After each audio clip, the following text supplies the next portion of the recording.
नमस्कार दोस्तों। प्रस्तुत है मुंशी प्रेमचंद्र द्वारा लिखी उपन्यास प्रतिज्ञा का भाग 4। लाला बद्री प्रसाद की सजनता प्रसिद्ध थी। उससे ठग कर तो कोई एक पैसा भी न ले सकता था। परम धर्म के विषय में वह बड़े ही उदार थे। स्वार्थियों से वह कोसों भागते थे, पर दीनों की सहायता करने में भी न चूकते थे। फिर पूर्णा तो उनकी पड़ोसिन ही नहीं, ब्राह्मणी थी। उस पर उसकी पुत्री की सहेली, उसकी सहायता वह क्यों न करते। पूर्णा के पास हल्के दामों के दो चार गहनों के सिवा और क्या था। पोडसी के दिन से उसे सब गहने लाकर लाला जी के सामने रख दिए और सजल नेत्रों से बोली, मैं अब इन्हें रख कर क्या करूंगी। बद्रीनाथ ने करुण कोमल स्वर में कहा, मैं इन्हें लेकर क्या करूंगा बेटी। तुम यह न समझो कि मैं धर्म या पुण्य समझकर यह काम कर रहा हूँ। यह मेरा कर्तव्य है। इन गहनों को अपने पास रखो। कौन जाने किस वक्त इसकी जरूरत पड़े। जब तक मैं जीता हूँ तुम्हें अपनी बेटी समझता रहूंगा। तुम्हें कोई तकलीफ न होगी। पोटसी बड़ी धूमधाम से बड़ी हुई।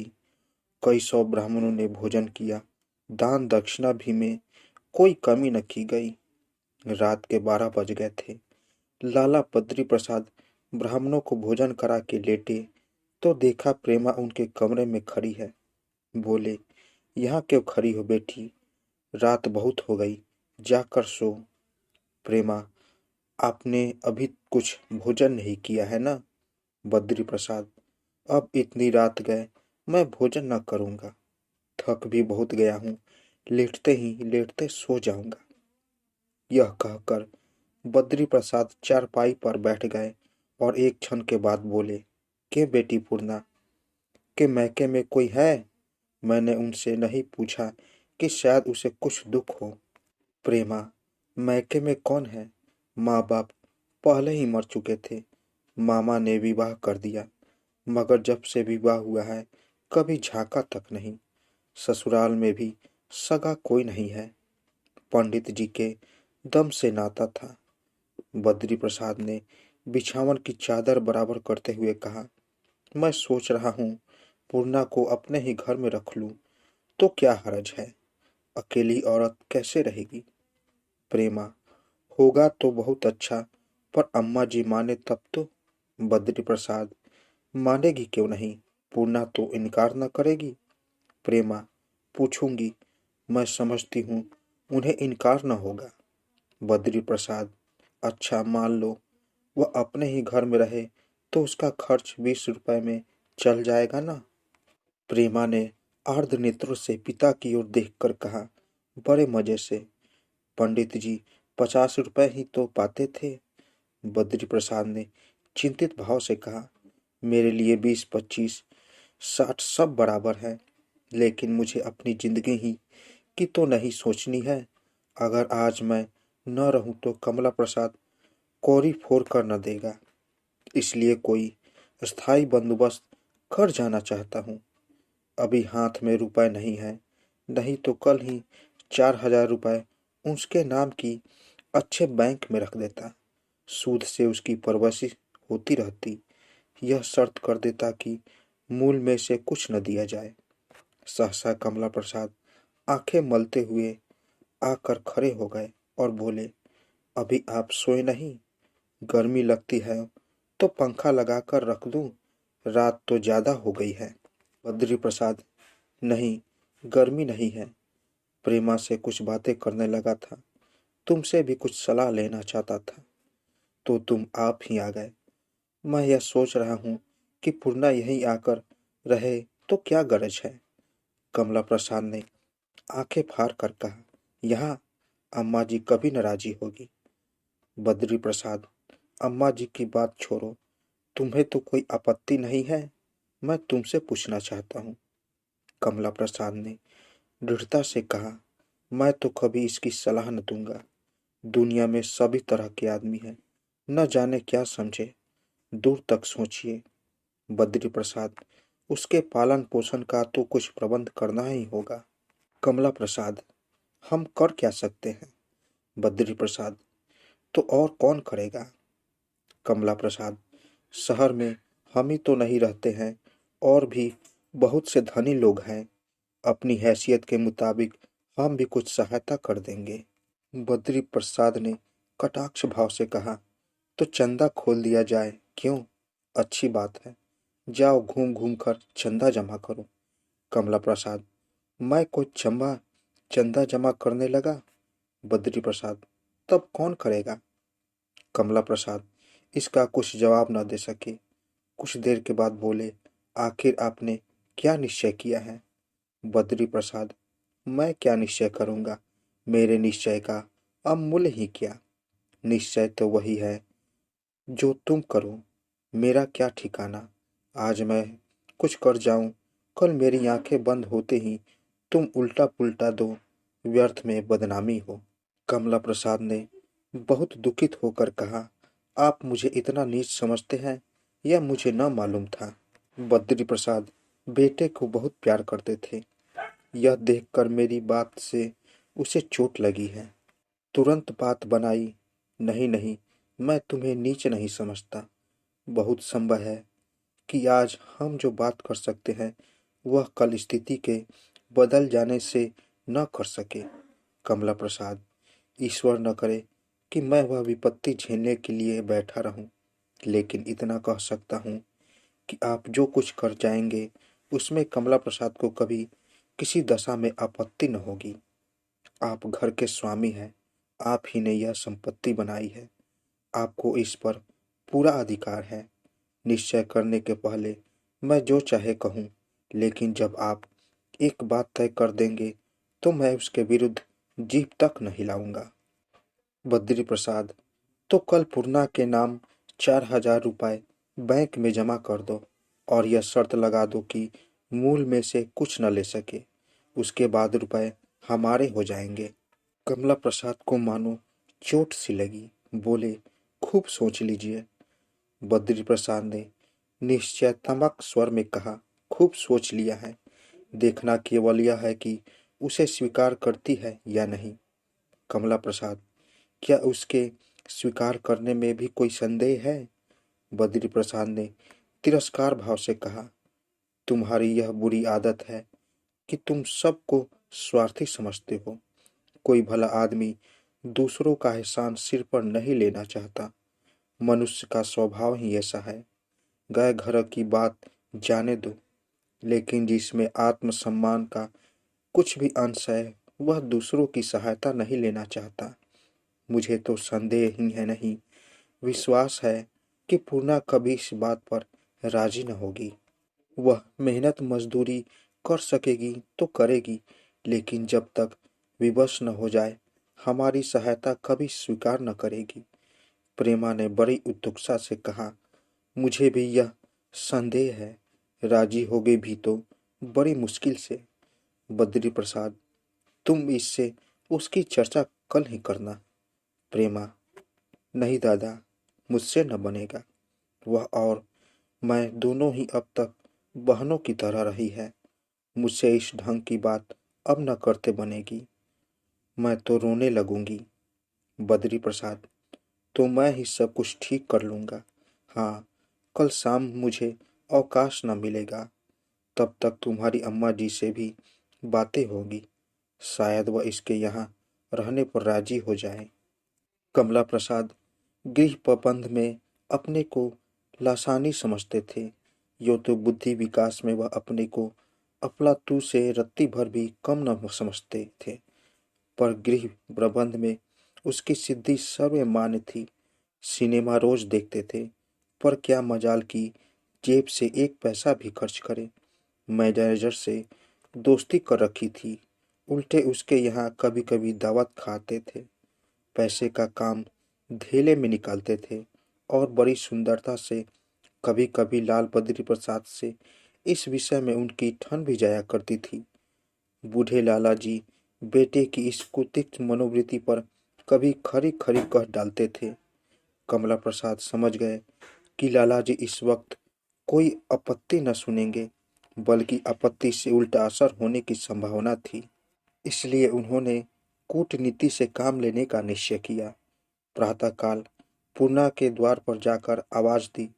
पूर्णा पहले तो उससे पर्दा करती थी, पर अब बहुरिया बनकर बैठने में कैसे काम चल सकता था।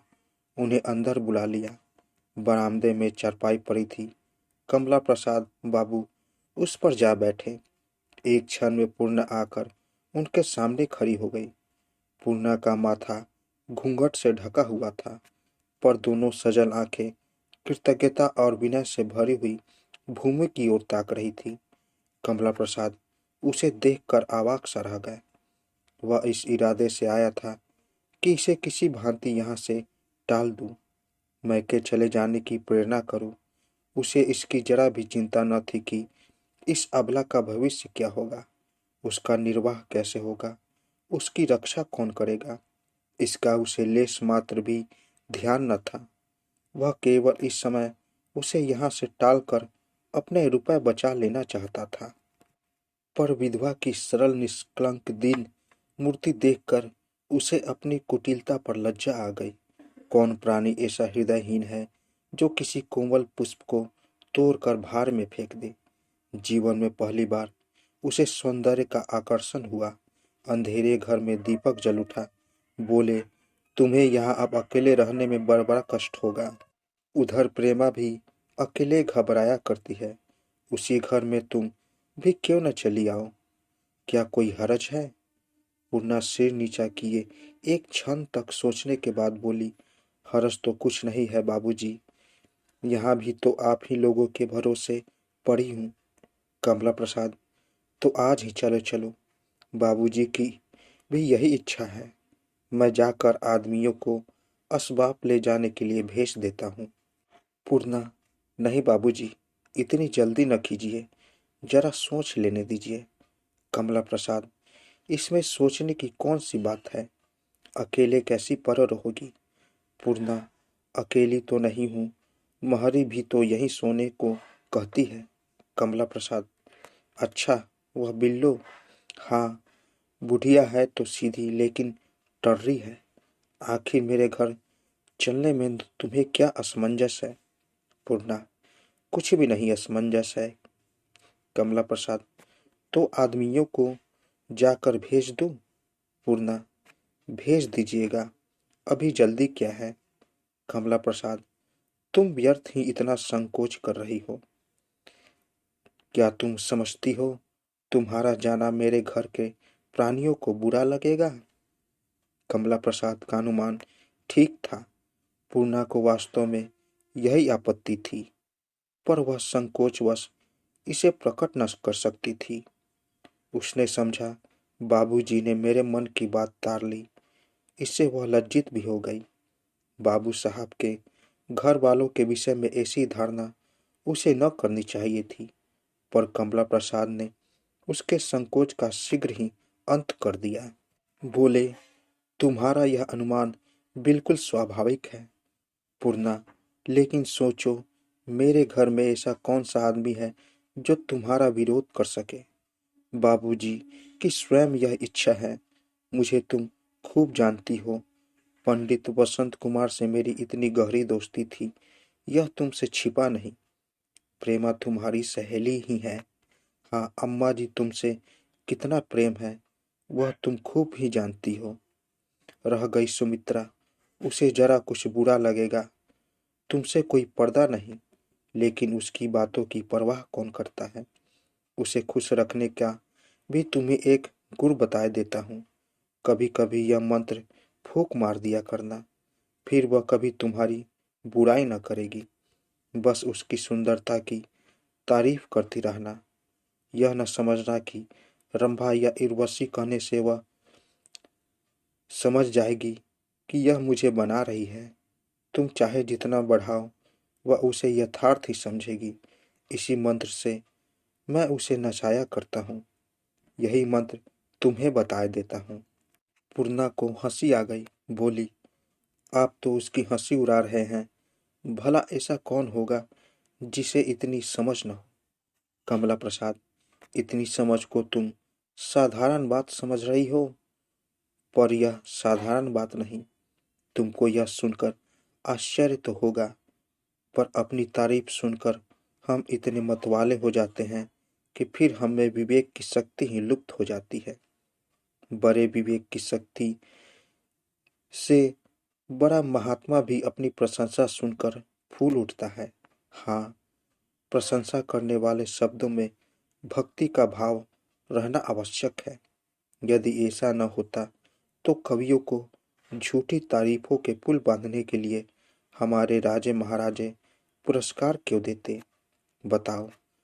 राजा साहब तमंचे की आवाज सुनकर चौंक पड़ते हैं, कानों में उंगली डाल लेते हैं और घर में भागते हैं। पर दरबार का कवि उन्हें वीरता में अर्जुन और द्रोणाचार्य से 2 हाथ और ऊंचा उठा देता है तो राजा साहब की मूछें खिल उठती है। उन्हें एक क्षण के लिए भी यह ख्याल नहीं आता कि यह मेरी हंसी उड़ाई जा रही है। ऐसी तारीफों में हम शब्दों को नहीं, उनके अंदर छिपे हुए भावों को ही देखते हैं। सुमित्रा रंग रूप में अपने बराबर किसी को नहीं समझती। न जाने उसे यह सख्त कैसे हो गया। यह कहते बहुत दुख होता है पूर्णा, पर इस स्त्री के कारण मेरी जिंदगी खराब हो गई। मुझे मालूम ही न हुआ कि प्रेम किसे कहते हैं। मैं संसार में सबसे अभागा प्राणी हूँ और क्या कहूँ। पूर्व जन्म के पापों का प्रायश्चित कर रहा हूँ। सुमित्रा से बोले को जी नहीं चाहता, पर मुंह से कुछ नहीं कहता कि कहीं घर में कोहराम न मचा जाए। लोग समझते हैं कि मैं आवारा हूँ। सिनेमा और थिएटर में प्रमोद के लिए जाता हूँ, लेकिन मैं तुमसे सत्य कहता हूँ पूर्णा, मैं सिनेमा में केवल अपनी हार्दिक वेदनाओं को भुलाने के लिए जाता हूँ। अपनी अतृप्त अभिलाषाओं को कैसे शांत करूं? दिल की आग को कैसे बुझाऊं? कभी कभी जी में आता है सन्यासी हो जाऊं, और कदाचित एक ही दिन यही करना पड़ेगा। तुम समझती रहोगी यह महाशय कहाँ पर्चा लेंगे बैठे। क्षमा करना, न जाने आज क्यों तुमसे ये बातें करने लगा। आज तक मैंने इन भावों को किसी से प्रकट नहीं किया था। व्यक्ति हृदय से ही सहानुभूति की आशा होती है। बस यही समझ लो। मैं तो जाकर आदमियों को भेजे देता हूँ, तुम्हारा असबाब उठा ले जाएंगे। पूर्णा को अब क्या आपत्ति हो सकती थी। उसका जी अब भी इस घर को छोड़ने को न चाहता था, पर वह इस अनुरोध को टाल न सकी। उसे यह भय भी न हुआ कि कहीं यह मेरे इनकार से और भी दुखी न हो जाए। आश्रयविहीन अबला के लिए इस समय तिनके का सहारा ही बहुत था, तो वह नौका की कैसे अवहेलना करती। पर वह क्या जानती थी कि वह उसे उबारने वाली नौका नहीं, वरन एक विचित्र जल तंत्रु है जो उसकी आत्मा को निगल जाएगा।